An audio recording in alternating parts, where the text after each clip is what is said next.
Many times in my life, things that surprised me were because they never happened in my lifetime before, but they happened many times in history. Studying these earlier times, if they happened mechanistically, I need to know how they work. So I studied the Great Depression. That's why we anticipated the 2008 financial crisis, because the same things happen over and over again, but sometimes not in our lifetimes. There are three big things that are happening to us that haven't happened in our lifetime. I like to measure things so I can see them in numbers and charts and so on. And those three big things are, first, the amount of debt and money creation, how much debt we have, the rate at which we are creating it, and then where we're getting that money from, the Federal Reserve and other central banks printing it. So that has never happened to this degree except for the 1930 to 45 period, which I studied before, and I needed to go back and study that in history. The second of those two things is the amount of internal conflict, populism of the left and the right, irreconcilable differences, with the largest wealth gaps that have existed. So the greatest political gaps, the greatest amount of populism, largest wealth gaps, since you have to go back to the 1930 to 45 period, and actually it's larger than that, and you have to go back to 1900 to see that. By the way, if you want to see it, you'll see the charts in that. So we have a financial issue. We have an internal conflict issue that has very big implications for how well our country is run, but also what does it mean for taxes? What does it mean for the value of assets? I need to understand that. And the third was international conflict. So in my whole lifetime, the United States was clearly a dominant power, and we were in the American world order. 1945, the United States became the leading world power, accounted for half world GDP. We had 80% of the world's money, because gold was money then, and we had a military monopoly. And so the reason that we were the world's power, that's why the United Nations is in New York, and IMF and World Bank are in Washington, so dominant. But we could see this conflict, this emerging competition. And the last time that happened was the 1930 to 45 period, and I need to study that. And so I studied that pattern, and these are the big things in our lives right now, but we are not acquainted with it. And so I needed to study the rise and declines of currencies, the rise and declines of empires.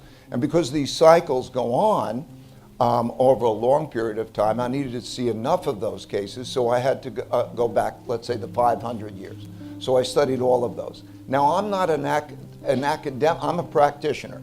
So it's not like I'm writing history books. It's for the purpose of making decisions today. So what I learned there has been important in our positioning in the markets right now. So it's just that practical. But those are the three big things. I also saw in history that there were two other things that were very important. And then, of course, the most important force over a long period of time is man's adaptability and inventiveness. And now we have a greater ability. And that's the plus. You know, the others are challenging. So that's it in a nutshell. When I say these things, I use measures. There are 18 measures of health, and you could see them in the book. And they're measures of things like, what is your percentage of world GDP? What is your percentage of exports? How your reserve currency? But also, what is your education level of education? What is your competitiveness? 18 measures of that. And we are in decline. We're declining on a relative basis, but even also some measures in an absolute basis. So that's what the arc is. And then China has been the leading competitor. I've been having, not since 1984, I've been going to China. Watch it, since I started going there, per capita income has increased by 26 times. Well, I'm going to take this second, what the Federal Reserve is doing in a second, and I'll deal with the first. It's all a matter of basics. Do you earn more than you spend? Okay, do you have a good income statement? And do you have a good balance sheet? Do you have one or two parents who care for you and give you the guidance and the values. So it comes down to those fundamentals. When I look at one country or another and I'm thinking, where do I want to invest? It's like I'm looking at those things. Do they have a problem with internal conflict or is it orderly? Just those basics. Now, the question is, can we do those basics? You have measures to judge that. Yes, we can do it.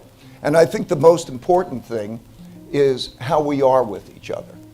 Do we have a democracy in which we can come together and have a very strong bipartisan middle, okay? And then work on dealing with those things. It's really simple, you know? The way the system works is if you give a lot of money and credit and you make it cheap enough, they will spend it. Okay, but when you create debt, it's stimulative over the short run and depressing over the long run. Because when you have to pay it back, then you have to earn more than you spend to pay it back. So what do you do with that debt? Okay, if you make it tough to pay it back, then what happens is you have an economic downturn. If you make it easy, you print the money.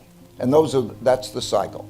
So when we look at what the Fed has done, the Fed and the government together gave an enormous amount. Inflation is a very simple thing. It's the amount of money that's spent, money and credit spent, divided by the quantity sold is the price. And so if you take that money away, then you can't get rid of inflation. The way you get rid of inflation is to get people to spend less. And that is what an economic downturn. So the cycle goes like that, and then when you get to the point where, let's say, the economic pain is greater than the inflation pain, then you see them do the opposite. So we're going through that particular cycle. So it's, I think, a delusion to believe that, okay, what they're going to do is deal with inflation, and it'll all go away because they'll deal with inflation by doing that without realizing what that means in terms of that. Think about the supply-demand of bonds, just to give you, we have to sell debt. Well, the government is going to borrow, central government's going to borrow about 5% of GDP, so they have to sell bonds in that amount. The Federal Reserve is going to sell, or however run off the balance sheet, about 5% of GDP. That's 10% of GDP. Okay, who's going to buy the bonds? Who's going to buy that? Now they don't want to buy the bonds. We've had, pension funds, others, they don't want to buy that bonds. Foreigners don't want to buy the bonds. So then the way that works is interest rates have got to go up to a level that constricts private credit demand. And when that happens, then there's less spending. That's the mechanics. So there's that trade-off, and I think we're going to be in an environment in which they're trying to navigate these two difficult. You don't want too much inflation, and you don't want too weak an economy, and so they're trying to navigate that, which will be probably something like the 70s.